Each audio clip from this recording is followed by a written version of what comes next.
You stand in the quiet dark. Your eyes are closed. Your mentor's voice is a low hum beside you. Her name is Alara. She's older than the star charts on the wall. She smells of dust and patience. Breathe, she says. Forget your body. Forget the room. Listen deeper. You try. You hear the thrum of the station's life support. You hear the whisper of the air recyclers. This is not what she means. You know this. The universe is not silent, Alara murmurs. It sings a song of weight and falling. You must learn the tune. You reach out with your mind, not your hands. It is a strange feeling, like flexing a muscle you never knew you had. At first, there is nothing, just the blackness behind your eyes. Then you feel it, a subtle pressure, a texture in the void. It is not empty. It is a thick, woven fabric. Gravity. It connects everything. The floor beneath you, the moon in the sky, the distant, sleeping suns. You feel the threads. They pull and sway. They are immensely powerful, yet they are also delicate. You understand now. You are not meant to command it. You are meant to dance with it. You are a sculptor, and this is your clay. This is your first lesson. You are a novice gravity artist. Your hands are your thoughts. Your chisel is your will. The universe is waiting for you to make your first mark. Your next lesson is a single river stone. It sits on a pedestal in the center of the training room. It is smooth and gray. It looks utterly unimpressive. It might as well be a pebble. Alara stands by the far wall. Her arms are crossed. Lift it, she says. Her voice offers no help. It is a simple command. You focus on the stone. You reach out with your mind, that strange new muscle. You try to push it. Nothing happens. The stone remains perfectly still. It almost seems to mock you. You are a wrestler, Alara says, her voice sharp. You think you can beat the planet in an arm wrestle? You cannot. She is right. You feel the immense pull of the entire world holding that small rock. It is an anchor tied to the very core of the earth. You change your approach. You do not push. You persuade. You reach out and feel the threads of gravity around the stone. You do not try to break them. You gently pull them aside. You ask the universe to let go, just for a moment. You ask the stone to be lighter than air. A bead of sweat rolls down your temple. The mental strain is immense. It feels like you are holding a mountain in your mind. The stone shudders. It rises a millimeter from the pedestal, then another. It wobbles in the air, unsteady and afraid. You hold it there. You are breathing hard. The gray rock floats 1 meter above the stand. It feels heavier than a star. But it is flying. For the first time, you have shaped the unseen. You have made reality bend to your art. The victory is short. Weeks later, you are part of a diplomatic showcase. Humanity is meeting an envoy from the Xylos Collective. They are an ancient race. Their bodies are shifting crystals. They communicate with thoughts, not sound. Your superiors want to display humanity's unique talents. They call you forward. The room is full of important people. Generals and diplomats hold their breath. The Xylan ambassador watches you. Its crystalline form refracts the light into cold, analytical patterns. You choose a silver chalice from the table. You focus. With a gentle push of your will, you lift it. The red wine inside remains perfectly still. You make it spin slowly. Then you make the wine spiral inside the cup. A crimson vortex held by your mind. The humans in the room gasp. They applaud. It is a display of fine control, a testament to your growing skill. You feel a small spark of pride. You glance at the Xylan ambassador. A thought enters your mind. It is not your own. It is cold and sharp like broken glass.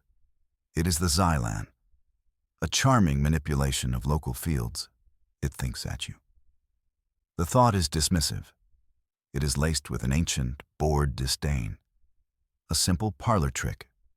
The words hit you harder than any physical blow. Parlor trick, all your training, all your effort. The feeling of lifting a star, reduced to mere entertainment. The spark of pride dies. In its place, a cold fire is lit. You will show them. You will show everyone what a parlor trick can do. Your performance, despite the alien scorn, earns you a place. You are accepted into the great academy, the spire of Ethel. It is the heart of gravity artistry. It is where novices become masters. Your journey there is a lesson in itself. The starship does not burn fuel for speed. It sails on the currents of space-time. The ship's artist, the navigator, plucks and strums the threads of gravity. The vessel falls toward distant stars and elegantly misses every time. The spire is a breathtaking sight. It is a tower of white metal and glass. It rises from the swirling clouds of a gas giant. It is an impossible needle piercing the heavens. Below you, storms of ammonia crystals rage. Above you, the rings of the planet glitter. You stand at a great window. Your face is reflected in the star-dusted glass. Outside, ships dance. Shuttles and freighters move in silent, perfect orbits. They pirouette around the spire. They weave between orbital habitats. They move with a grace you are just beginning to understand. This is not just travel. It is a symphony. You see the art in their motion. You feel the invisible hands guiding them. You understand the math behind the music. One day, you will be one of those hands. You will guide ships through the void. The thought is both terrifying and exhilarating. The spire is home to many students. Not all of them are welcoming. Your rival's name is Kyle. He is brilliant. He is powerful. And he knows it. He believes gravity is a tool of force, a hammer to shape the universe to his will. He sees your technique, your careful weaving style, as weak. He calls you a thread puller. One day he challenges you publicly, a duel in the void. The void is a zero-G training chamber. It is a perfect black sphere studded with sensor rings. The goal is simple. You must each move 10 small asteroids into 10 target rings. Fastest time wins. The entire class is watching. Your instructors are observing. There is nowhere to hide. Kyle goes first. He is a storm of power. He reaches out with his mind. He slams the asteroids with raw gravity pulses. He shoves them across the void. They careen toward their targets. It is brutal. It is messy. One asteroid nearly misses its ring. But it is incredibly fast. Then it is your turn. You take a breath. You do not use a hammer. You use a net. You cast delicate, complex currents across the chamber. You gently guide the asteroids. They drift gracefully. They slide into their rings like pearls dropping into velvet slots. It is beautiful. It is elegant. It is also much slower than Kyle's method. You lose the duel. Kyle smirks, victorious. His friends slap him on the back. You feel the familiar sting of failure. But as you leave, an old instructor stops you. His name is Master Valerius. He looks at you with thoughtful eyes. His way is stronger today, he says quietly. But yours is more stable. A hammer can shatter things. A net can catch them. His words are a small comfort. You do not forget them. Years pass. You graduate from the spire. You are no longer a novice. You are a journeyman gravity artist. You take a post on a deep space monitoring station. It is a lonely job. You spend your days listening to the quiet hum of the cosmos. One cycle, the silence breaks. An alarm shrieks through the station. It is not a ship in distress. It is not a solar flare. It is an impossible signal. It is not radio. It is not light. It is a wave of pure gravity, rippling across space-time. You rush to your console. The wave is complex. It pulses with a clear, repeating pattern. It is not a natural phenomenon. It has structure. It has rhythm. It is a song sung with a force that holds galaxies together. Your instruments struggle to make sense of it. The signal is ancient. It has traveled for millions of years. Yet it has not degraded. This should not be possible. Gravity waves weaken over distance. They fade into the background noise of the universe. This one is as clear as if it were broadcast yesterday. It breaks every known law of star science. The signal sends a shock wave through the human sphere. The Admiralty is worried. This is evidence of a power far beyond their own. A species that can sing with gravity can also scream with it. They must investigate the source. They must understand what is out there. You are summoned to a meeting with the top brass. You stand before Commander Eva Rostova. She is a woman forged from discipline and duty. Her eyes miss nothing. She has the schematics of the gravity signal displayed on a large screen. The signal came from the Eridanus void, she says. We call it the Twisted Sea. Our ships cannot navigate it. The laws of physics are suggestions there. She looks directly at you. Her gaze is intense. Your file says you have a unique approach. You weave. You do not just push. You nod. You remember Kale. You remember Master Valerius. Rostova continues. We have an experimental ship, the Explorer-class vessel, Endeavor. Its navigator must be an artist, someone who can feel the currents, not just fight them. She leans forward. Standard gravity drives would be torn apart out there. We need your talent. Your art is our only hope of reaching the source of this signal. You are no longer a student. You are no longer just an observer. You have been given a vital mission. You are humanity's explorer. The journey begins. You are the navigator of the Endeavor. The ship is your instrument. The bridge is your studio. You stand on a raised platform. You are surrounded by holographic displays. But you do not look at them. Your eyes are closed. You reach out with your mind. The ship's gravity drive responds to your thoughts. You are the sail. You are the rudder. You feel the currents of space-time and guide the ship through them. It is the culmination of everything you have learned. Soon, you reach the edge of the Twisted Sea. The stars ahead seem to shimmer. Space-time itself looks like water distorted by heat. The Endeavor plunges in. The effect is immediate. The ship groans.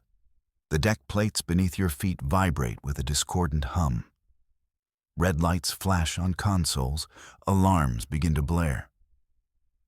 The ship's computer cannot make sense of the readings. Gravity fluctuates wildly. Up becomes a relative term. You fight to keep your focus. The forces outside are immense. They pull and crush at the ship's hull. It feels like sailing through a hurricane. You cannot fight the storm. You must ride its waves.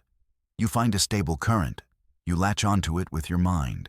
You smooth the path ahead, calming the chaos just enough for the ship to pass through.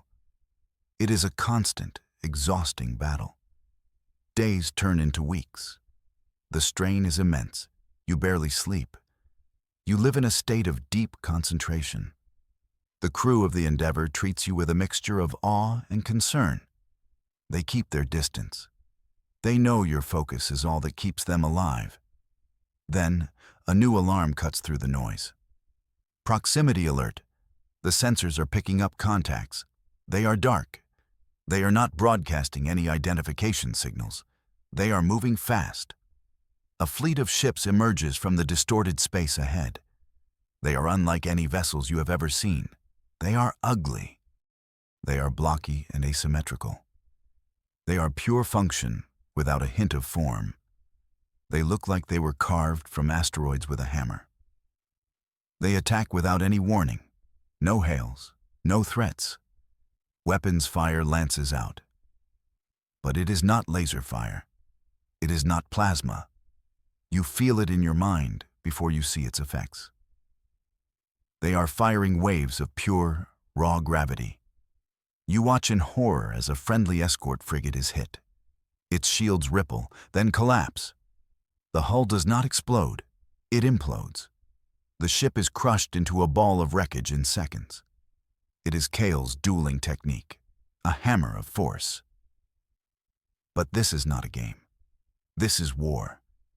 The Endeavor shudders as a glancing blow hits it. The brutalist fleet is closing in. Their weapons are overwhelming. Commander Rostova's voice is tense, but steady. Evasive maneuvers. Damage report. The battle for survival has begun. Your fleet is in disarray. The enemy's weapons are too powerful. Their gravity hammers smash through shields and hulls. Commander Rostova orders a tactical withdrawal. But one of the brutalist ships is disabled. It drifts silently, its drive offline. I need to get aboard that ship, you say to Rostova. I need to understand their technology. She hesitates for a moment, then nods. A small assault team is assembled. You board the crippled vessel. Inside, the air is cold and stale. The corridors are stark and functional. The design is unsettlingly familiar. The control interfaces, the deck layouts, they are based on ancient human designs. But they are cruder, harsher. You make your way to the ship's bridge. In the central data core, you find their records. You find a symbol, repeated everywhere. It is a spiral galaxy held in a clenched fist. You find star charts that are impossibly old. They show Earth's location. They predate humanity's own expansion into space. The terrible truth crashes down on you. These are not aliens. They are human. Or they were. A lost colony. A branch of the family tree that was severed thousands of years ago. And their technology, this brutal, forceful use of gravity, it feels like a dark echo of your own. Your art was once their weapon. This is where it all began. The Endeavor is in full retreat. The brutalist fleet pursues you relentlessly. Their hammer blows of gravity keep striking your shields. The ship cannot take much more punishment. The rest of your fleet is scattered and broken.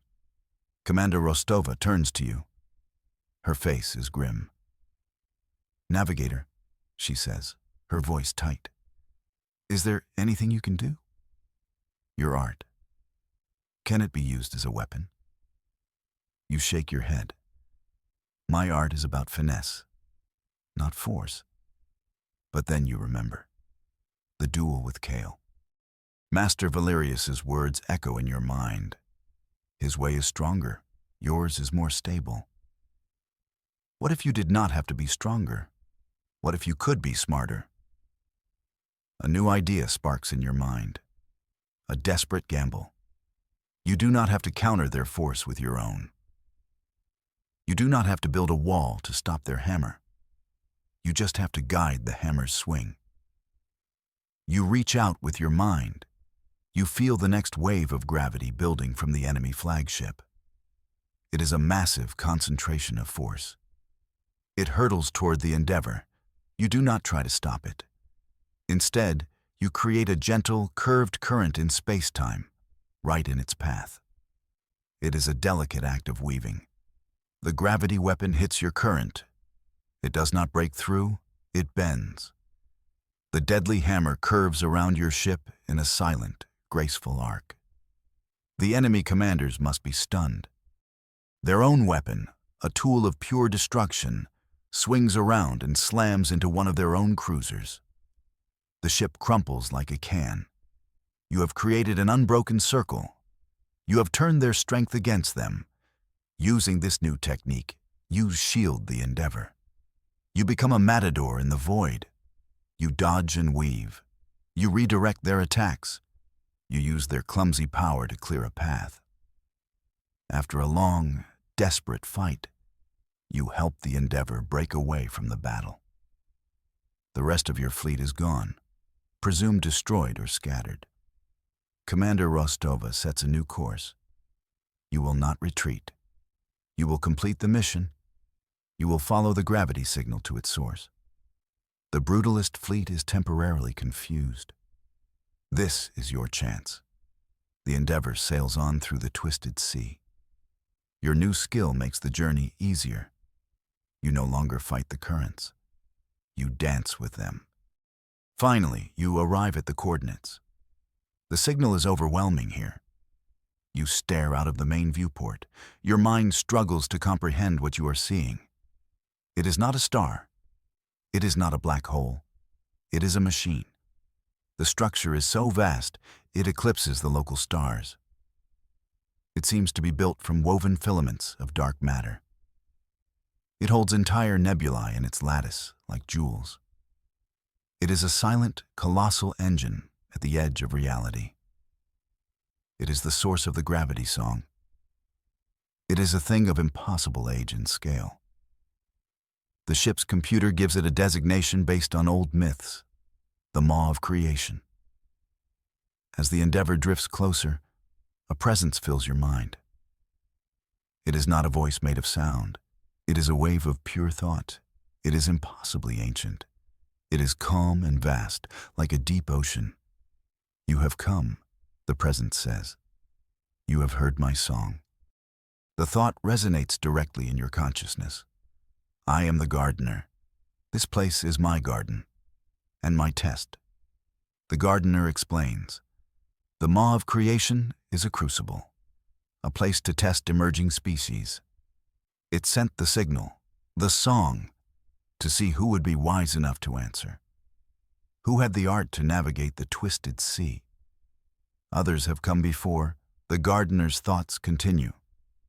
The ones you call the brutalists. They are a branch of your own species.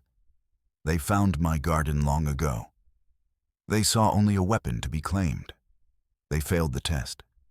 Now, it is your turn. They are coming, the gardener warns. They see your arrival. They see you speaking with me. They believe you are trying to claim their prize. The gardener's test is simple, yet impossible. You must show me that your people are more than warriors. You must prove you are artists of creation. The test begins.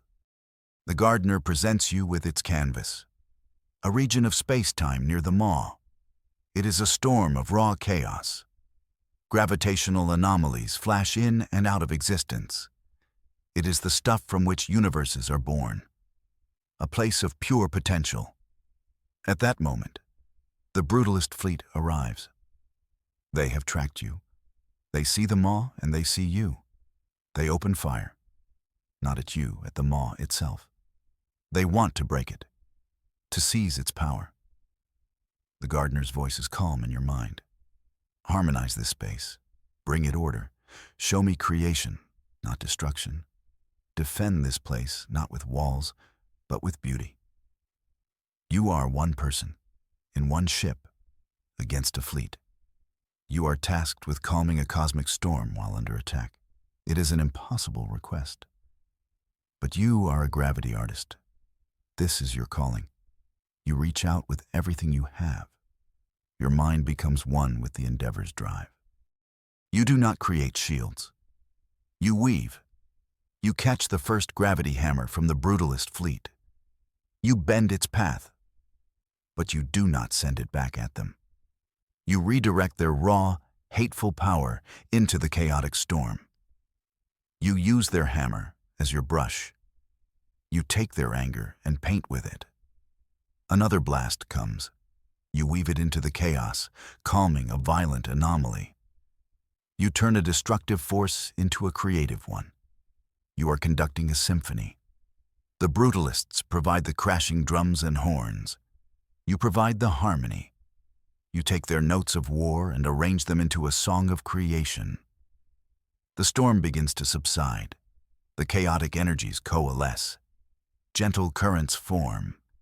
New stars begin to glimmer in the dust. You are painting with gravity. You are sculpting a new star system with your enemy's own hands. The chaos becomes a cosmos. The gravitational storm is gone. In its place is a young, stable star system. A nebula swirls in gentle, perfect orbits around a newborn sun. It is a masterpiece of light and gravity. It is beautiful. The brutalist fleet is silent. Their weapons are depleted. They stare at the new creation, a thing born from their own rage. Some of their ships turn and flee into the twisted sea. Others simply drift, their engines cold. They are defeated not by force, but by art. They are in awe. It is done. The gardener's thought echoes in your mind. It is pleased. You are creators. You are worthy. The gardener keeps its promise. It reaches out with its immense power. It calms the twisted sea. It creates a permanent, stable path from this place back to human space. A star-born road. You return home on that safe path. You are no longer just a navigator. You are not a soldier. You are a true master. You have performed the ultimate act of gravity art. You have created life from chaos. You have proven that humanity is more than what the brutalists became. Your long journey is over, but your real work is just beginning. You will not be forgotten in some lonely monitoring station. You will teach. You will show others the technique of the unbroken circle. You will teach humanity how to walk the star-born path, not as conquerors, but as artists, as gardeners in the great, silent cosmos.